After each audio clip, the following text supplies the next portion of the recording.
الحمدللہ وحدہ والصلاة والسلام علی من لا نبی بعدہ وعلی آلہ واصحابہ الذین عہدہ اما بعد فاعوذ باللہ من الشیطان الرجیم بسم اللہ الرحمن الرحیم ان اللہ وملائکتہ یصلون علی النبی یا ایہا الذین آمنوا صلوا علیہ وسلموا تسلیما الصلاۃ والسلام علیک یا سیدی یا رسول اللہ وعلی آلک واصحابک یا محبوب رب العالمین۔ میلاد شریف کے حوالے سے چند باتیں آپ کے گوش گزار کرنی ہے۔ اللہ تبارک و تعالی کلام پاک سورہ توبہ کی آیت نمبر 28 میں ارشاد فرماتا ہے، اس کا ترجمہ کچھ یوں ہے: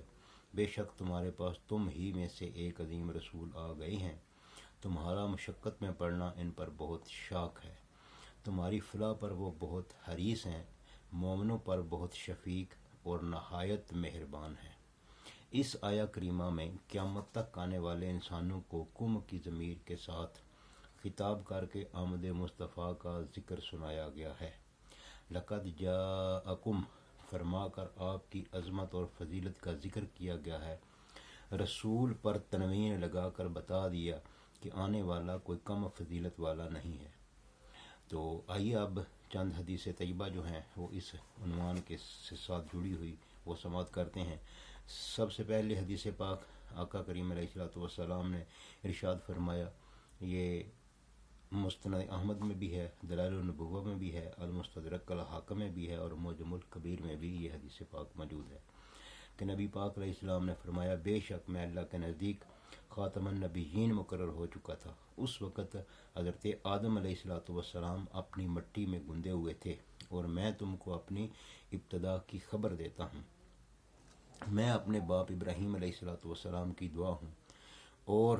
عیسیٰ علیہ الصلوۃ والسلام کی بشارت ہوں، اور میں اپنی ماں کا وہ خواب ہوں جو انہوں نے میری پیدائش کے وقت دیکھا تھا۔ ان سے ایک نور نکلا تھا جس سے ان کے لیے شام کے محلات بھی روشن ہو گئے تھے۔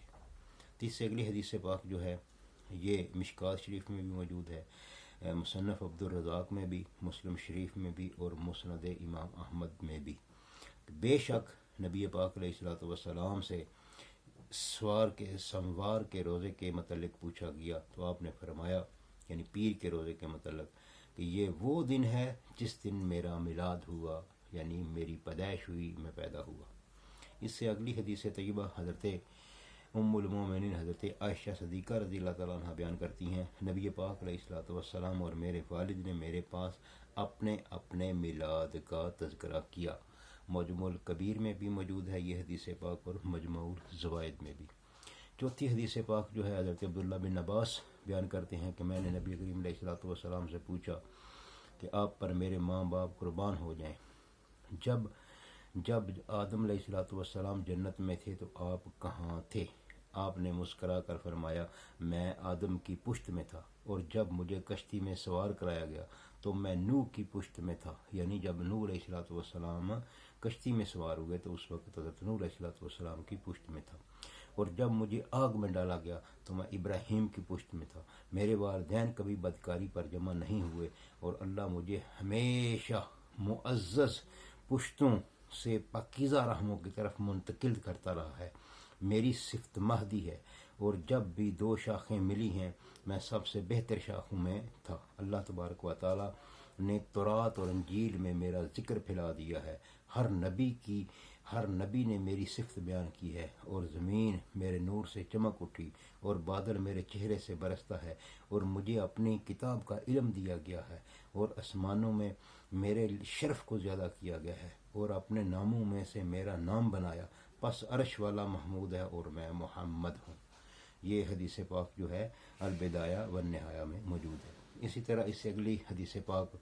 کہ مدینہ شریف کی دھرتی ہے اور مسجد نبوی شریف ہے، تو اس میں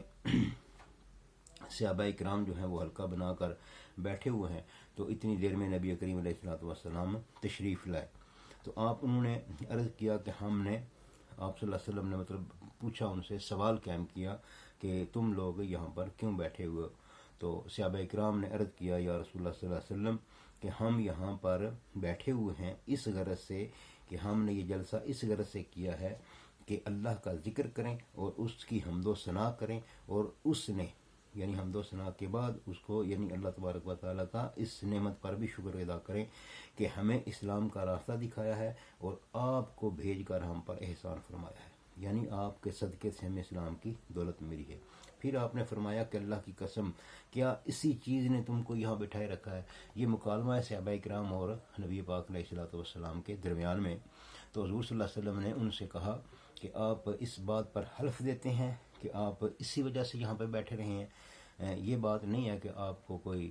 شک تھا ان کی نیت پر۔ بہرحال آپ نے جو پوچھا اس کے پیچھے ایک حکمت ہے، ایک بات ہے، وہ انشاءاللہ آگے آئے گی۔ تو عرض کیا جی یا رسول اللہ صلی اللہ علیہ وسلم، ہم یعنی قسم اٹھا کر کہتے ہیں، حلف دے کر کہتے ہیں کہ اسی بات نے بٹھایا ہے۔ فرمایا میں نے تم سے کسی